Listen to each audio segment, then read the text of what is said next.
Yo, what is up, everybody? Welcome back to another reaction. In today's reaction, we are going to be reacting to the FNAF theories of game theory. So, now, obviously, I've been doing a lot of Fortnite reactions, and this is coming out Thursday because I was too busy Wednesday. Sorry, it's a lot of stuff to do. You know, you got your filmmaking, you got to do all this, or you got a weekly schedule. I got stuff to do here. School's starting back up, got to figure all that in. But let's go start reacting to. We'll see. We'll see what it says. 1 second. Right, guys. So we got Game Theory FNAF a Family a reboot. Rebuild Ultimate Timeline final. And obviously, you all know this channel. Yeah, Matt Pez's not the host of it anymore. I'm not subscribed to him, but I'm subscribed to him on my other account, my main account. But this is the Game Theorist. It's hard to say. I got a messed up mouth with that tooth. But let's get started. 29 minutes and 35 seconds. It's going to be a little longer than that because of me talking at the end and explaining what I think. But let's get started. Hello Internet, welcome to Game Theory, and the final part of my FNAF timeline where today we're bringing our story to a close by talking about the most complicated and controversial part of the timeline, the part that I've been dreading most of all, the end. The moment where we're finally forced to come to some definitive and difficult answers trying to explain what the heck we were watching in Security Breach. The last 2 episodes have been about death. The death of Afton's family, the deaths of multiple children, the death of the franchise itself as Mike and Henry figuratively and literally burn it all down. Today's episode, though, and the current end of this franchise, is instead all about rebirth, the return of old characters in new forms, and the controversial rebirth of a franchise entering the next era of its story. But before we hop into the timeline, due to scheduling conflicts, I won't be able to have any live talk back after this episode. I know, I promised one, I was really excited about it, but I just couldn't make it work with my schedule and all the other guests' schedules. That said, I still do plan on doing one over the coming weeks with special guests. Just make sure that you're subscribed and either have all notifications turned on, or you're just watching our community tab for the announcement as to when that's gonna happen. And now, without any further ado, we finally reach the end and a new beginning to our story. Fazbear Entertainment was dead. There is no need for you to return to work next week, as Fazbear Entertainment is no longer a corporate entity. All debts had been paid, all assets redistributed. The company was outright dissolved. Even the memories of the horrors that had happened there started to fade away in the public consciousness. The people were gone too. William was dead, Henry was gone. A whole generation of young Emilys and Aftons had lost their lives to the horrors of the pizzeria, all of them collateral damage to the man in the bunny suit. Everyone the company had ever touched was dead and gone. Well, all except one. Pay your child support, you deadbeat! I'm keeping the diamond ring. I also set the house on fire! Clara Afton. She'd been there in the early days, back when things with William were good. They'd had the perfect home, a thriving business, the ideal family. But shortly after their youngest son died, things started to change. William had become distant, lost in his work, obsessive. She had watched him change from this irritatingly brilliant man that she had fallen in love with to a drunken monster struggling to hold himself together. And despite her trying to reach out to him in those desperate days, he was just too far gone.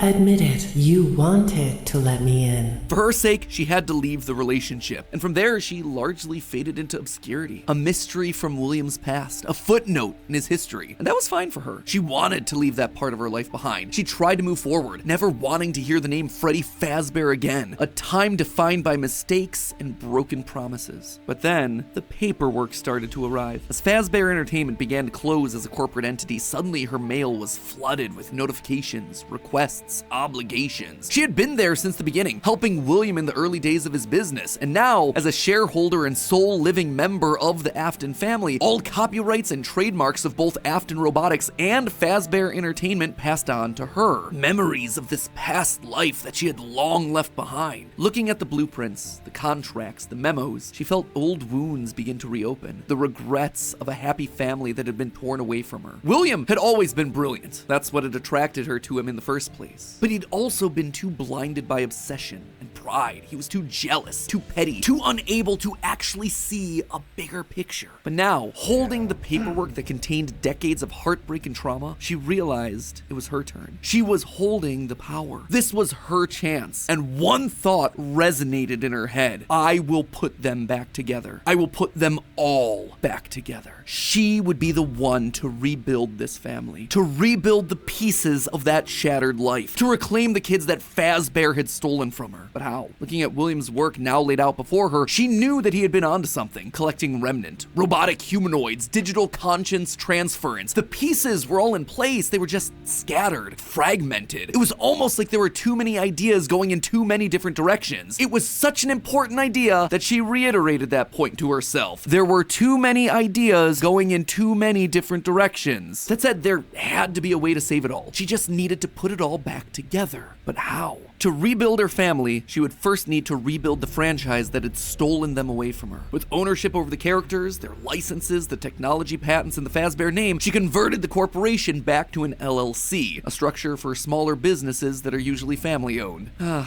The irony was fitting. From there, she would need remnant, and lots of it. Remnant was the key. Clearly, in the later years of his life, William had been using Circus Babies Entertainment and Rentals as a remnant farm, sending robots to kids' birthday parties in the hopes of nabbing bits of the stuff here and there. But clearly, it wasn't enough. He had, what, like 4, maybe 5 animatronics going out every week? No. It was a decent idea.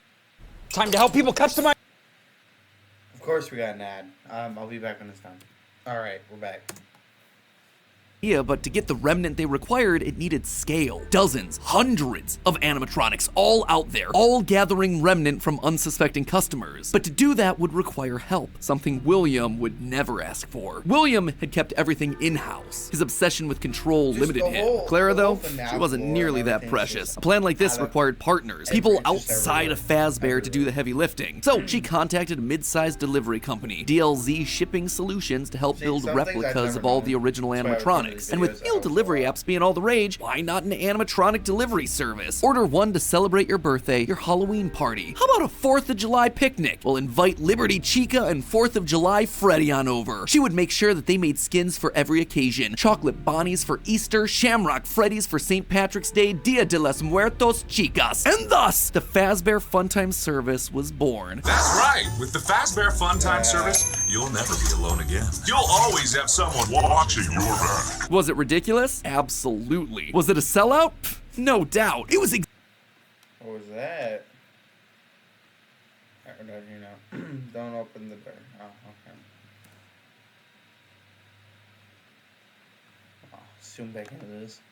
exactly the sort of thing that William would have hated, but it needed to be done to get enough remnant. Normally, the novelty of ordering an animatronic wore off after like what, 1, maybe 2 times? But with new skins for new holidays, suddenly you had yourself an animatronic perfect for every occasion. It would keep people hooked. It would keep them ordering the latest and greatest that Fazbear Entertainment LLC had to offer. And all the while, they'd be collecting and returning the remnant back to her. In a word, it was brilliant. There was just one problem with it. No one trusted the Fazbear name. The company's brand was still mud in the public eye. No one would want to hire animatronics from the restaurant franchise known for murdering children. Nothing kills a party quite like the threat of death, you know. So she needed to find a way to discredit the stories that had come before. She needed to win back the public's affections, reactivate some nostalgia for the spooky stories of their childhoods. She needed a game. Multiple games, in fact. They lied to us. They lied to all of us. They told us that the whole point of this VR game was to undo the bad PR done by a rogue indie game developer. But that's not true at all. Those indie games were designed to conceal and make light of what happened. This isn't just an attempt to rebrand. It's an elaborate cover-up. Struggling game developers were a dime a dozen online, most working on their magnum opus between shifts at the Dollar General. So she found one. Steve just picked him out of obscurity, the right mix of desperate and doofus willing to say and do anything for a couple extra bucks. And he fell right in line, as expected, delivering stupid little things with dumb generic generic names like Mangle's Quest, Balloon Boy's Air Adventure, Five Nights at Freddy's. Bad gameplay with even worse graphics, but hey, they got the job done. People were suddenly talking about the clues inside of these things, searching for the hidden lore. They were actively making jokes about dead kids at pizzerias. Her husband's twisted history of serial murder had suddenly been reduced to a mere Nancy Drew mystery to be solved. The plan had worked. Freddy Fazbear's was suddenly more popular than ever. Things were going shockingly well. Her takeover and reboot of the franchise was full and complete. Suddenly infused with cash, she built the largest, most ambitious project yet, the Mega Pizzaplex. William had always been so visionary, but always thought so small scale. He was careful to a fault. Not her, though. She knew that this latest project needed to be big. It needed to be flashy. It needed to be a palace for children, a place that got people talking and checking out the latest in Fazbear product.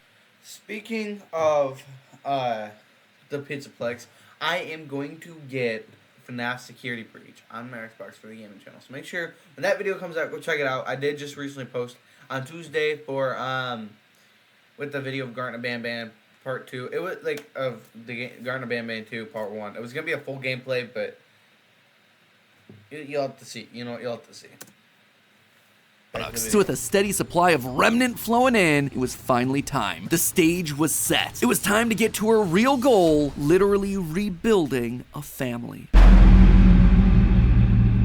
March 2035. The first was obvious. The crying child, her little boy, the one that was the first to get ripped away from her. She'd seen down in his bunker that William had gotten very close to replicating artificial humans using animatronic technology, and so that's exactly what she would do. Rebuild her boy from the ground up using robotic parts. His shaggy brown hair, his favorite striped shirt, even down to small details that no one would notice, like the band-aid on his left knee. William's research had even found ways of making animatronics that could bleed and process food, making them virtually indistinguishable from a typical human. He would never have any idea of what he actually was unless he was explicitly told. The only things that could possibly ruin the illusion were any overrides to his internal systems. If something were to, say, interfere with a Are we saying Gregory's the crying child?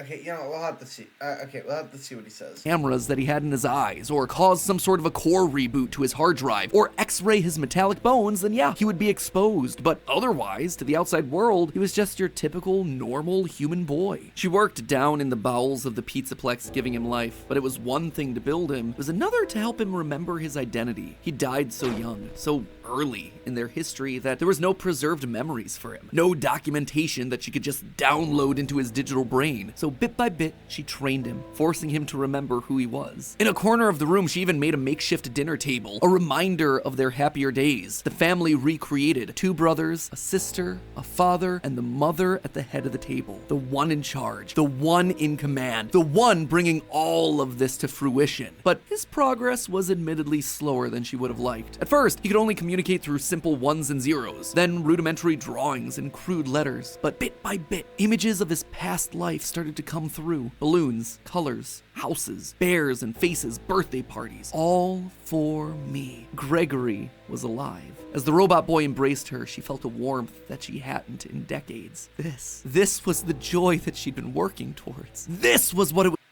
When you're an Oh my. The ads, man. I'll be back.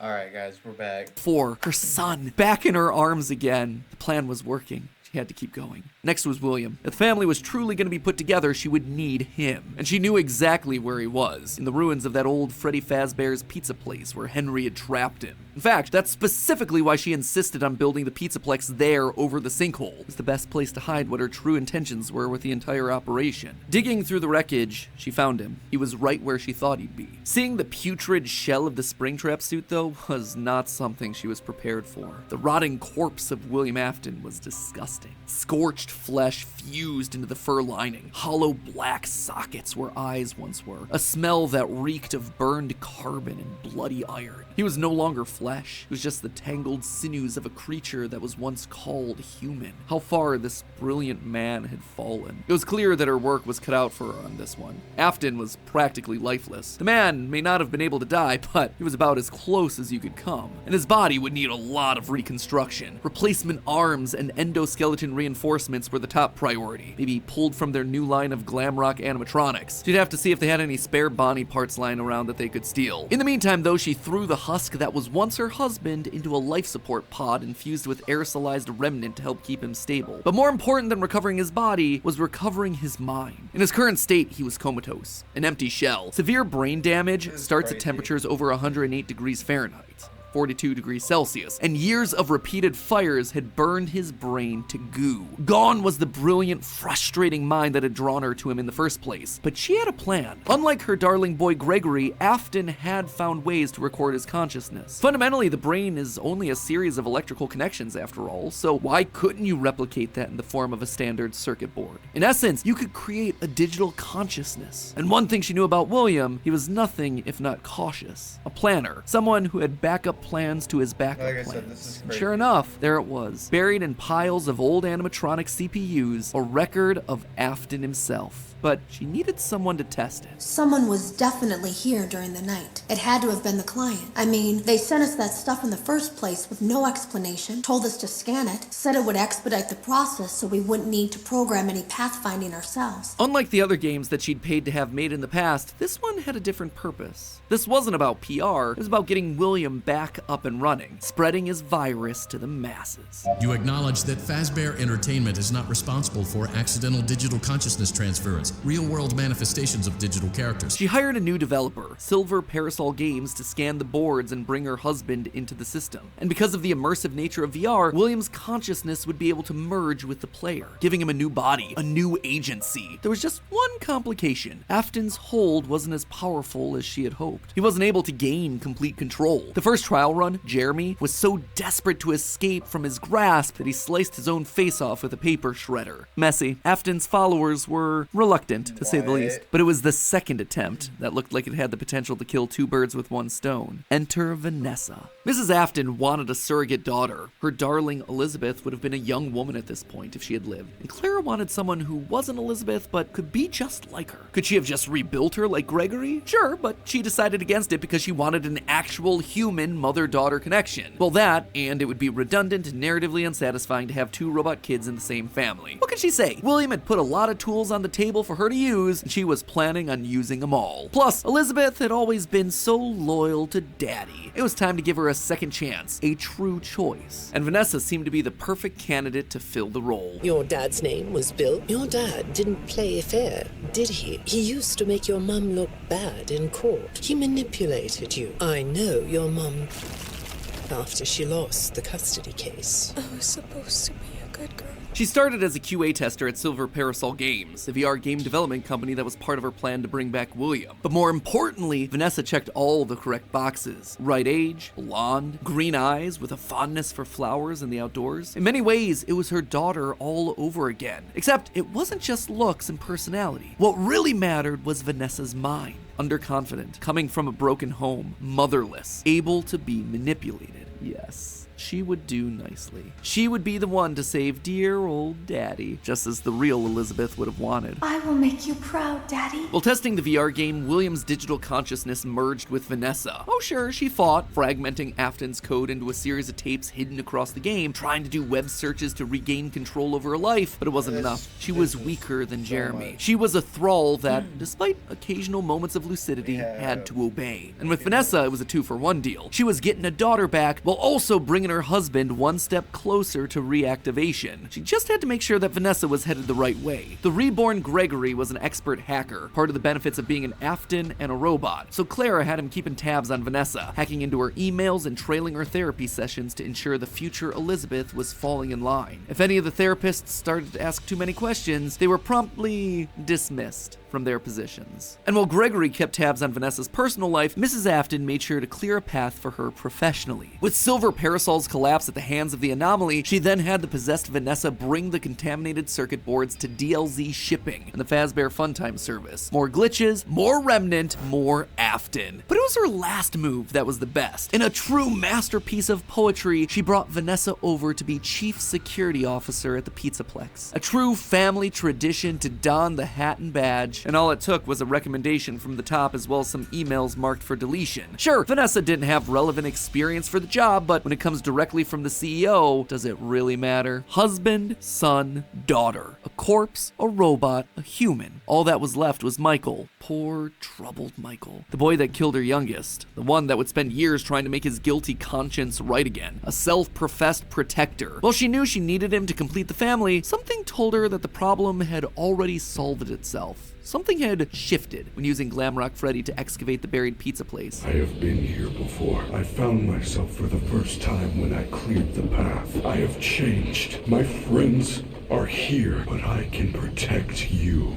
I am not me. Maybe it was the remnant that had coursed through Michael's veins. Maybe it was the spirit of Michael living on as a protector. But he was there, somewhere inside of Glamrock Freddy. She could feel it. And just like that, she'd won. She'd done it. Sure, there were still some kinks to work out, some final brainwashing of Vanessa, some rehabilitation of William, but they were there. Finally, all together again under one roof. The Aftons reunited. A happy ending. And that's how it could have ended. That's how it should have ended, had it not been for a few unanticipated developments. For one, something was just wrong with the Pizzaplex. Almost as if the entire building was haunted, possessed. Puppet plushies hiding on ceilings, behind crates, places that they had no earthly way of belonging. Staff bots with greasy tears down their eyes acting like they were being puppeteered by some sort of a nightmare. Even their sounds had the echo of nightmares long past.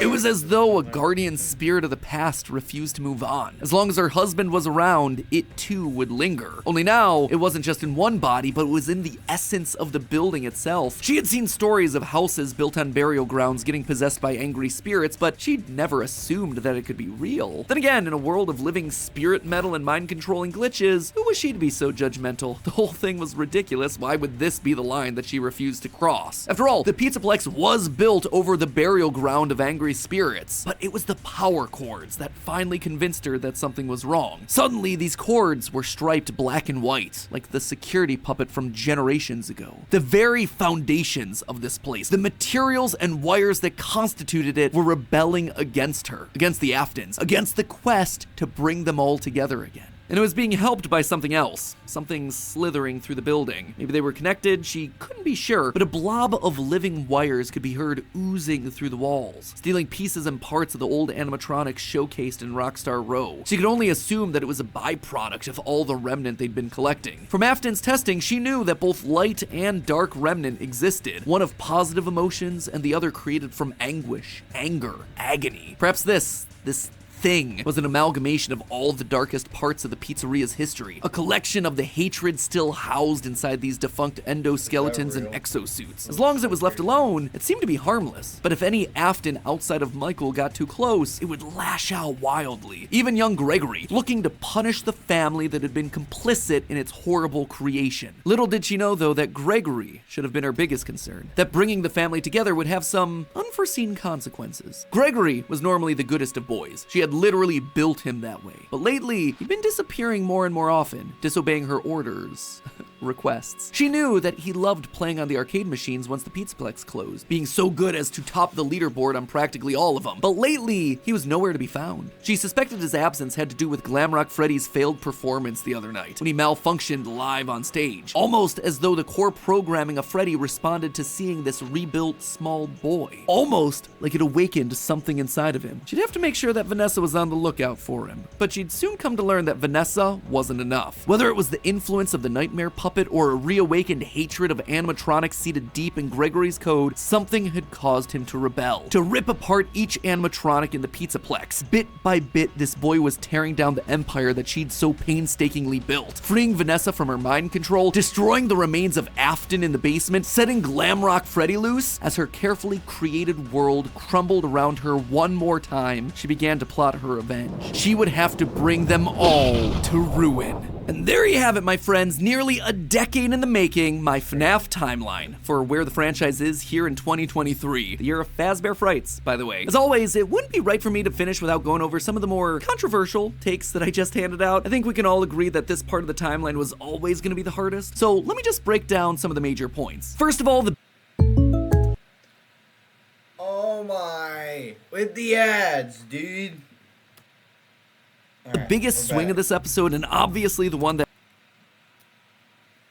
everything else rests upon, Mrs. Afton being the CEO of Fazbear Entertainment LLC. Here's why I went with this route. Now, first and foremost, the head of Fazbear Entertainment is the single biggest mystery that we're meant to solve at this point in the lore. The Ultimate Guide brings it up repeatedly. Who's running the show? Who is okaying these decisions? And in the security breach memos, we get multiple mentions of someone manipulating things from the top down. Whoever this is, they are the person driving forward every other facet of late-stage FNAF lore here. They're the puppet master who's hiring the indie dev. They're the ones relaunching the brand, building the Pizzaplex over the burial ground. So everything at the end of the timeline relies on this one singular answer. Now, as I see it, there are two possibilities here. One, an adult robot Elizabeth, like we see older versions of robot kids in the fourth closet, or Mrs. Afton. Could it be someone completely new to the franchise? Absolutely yes, but in a game with so many returning faces and repeated themes, it would be pretty random and arbitrary. So, between these two girl bosses, who then would it be? Well, Elizabeth always wants to please her daddy, so she'd be most likely wanting to bring him to life. But then, what's Vanessa's role in all of this? Vanessa is clearly meant to be a parallel for Elizabeth. Same hair, same eyes, similar backstories, but if the main goal is getting the Afton family back together, which seems to clearly be the case in Security Breach, then there's no need for Vanessa to be involved at all. We already have Elizabeth running the show. It would also mean that we suddenly have two robot kids running around, which feels narratively repetitive and quite frankly kind of dumb. Now look at Mrs. Afton. We know next to nothing about her outside of any clues that we can get from Immortal and the Restless and Bellora's song. But what her being head of Fazbear does is make every other piece of the lore fit. Suddenly, you can have one of every other type of character. One robot kid in Gregory, one brainwashed human in Elizabeth/Vanessa, one OG corpse in William, and one possessed animatronic in Mike. Narratively, it makes everything else cleaner. Legally, it's also the option that makes the most sense. As I call out in my narrative, she'd likely have some stake in the original company and all of its assets. So as Fazbear folds as a company, I'd suspect a lot of it would return back to her. But there was one clue that really sold me on this particular direction, and that was this right here, in the Post-it room, the big lore central of Security Breach, a dinner table scene with the whole family, including the mother. And not only is she there, she is at the head of that table, the position of highest honor and responsibility. She is the one in charge, with William being relegated off to the side. That one scene shows that we have to include Mom in there somewhere, and the only place it makes sense for her to be is at the top. Now, there is one big dilemma with my interpretation of all this. The Ultimate Guide really seems to point out that the head of Fazbear doesn't want the glitch trap virus to spread. They call out one particular email in FNAF AR where the legal team calls a cease and desist to all action about scanning the circuit boards. And even in FNAF VR, we're told that the circuit boards get stolen back by the client, presumably once they realize what danger is on there, trying to stop glitch trap before he spreads and gets out of hand. Here's the problem with that though. If the head of Fazbear doesn't want Afton to rise again, why'd they restart the company in the first place? Why'd they build over the FNAF 6 pizzeria? Why'd they go through an elaborate cover-up to make the possessed Vanessa an important part of the company? Just doesn't make a whole lot of sense. It would be the most inconsistent series of actions ever, but I did want to call attention to it since it seems to be the route that the official guide is trying to steer us towards. Moving on to minor point number one, the Five Nights at Freddy's games were made by the Rogue indie developer. Here's the thing, FNAF VR opens with this line. That's why we have recreated many of these completely fictitious scenarios, lies that you've been fed over the last several years,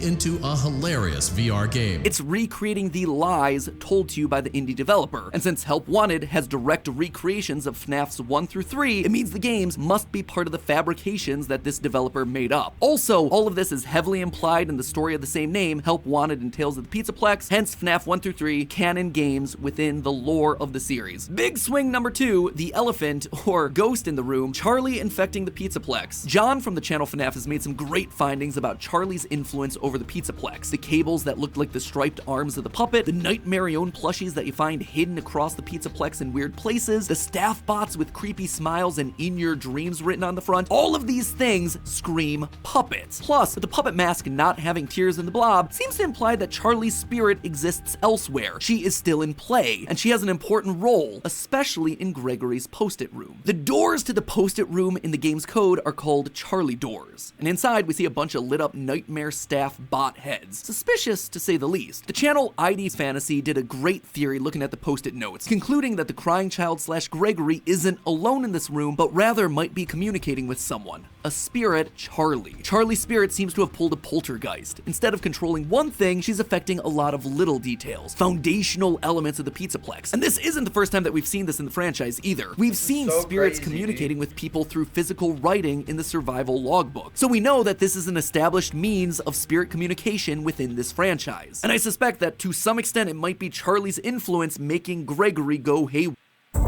It's time. Sorry, I'll be back. Alright, we're back. Alright.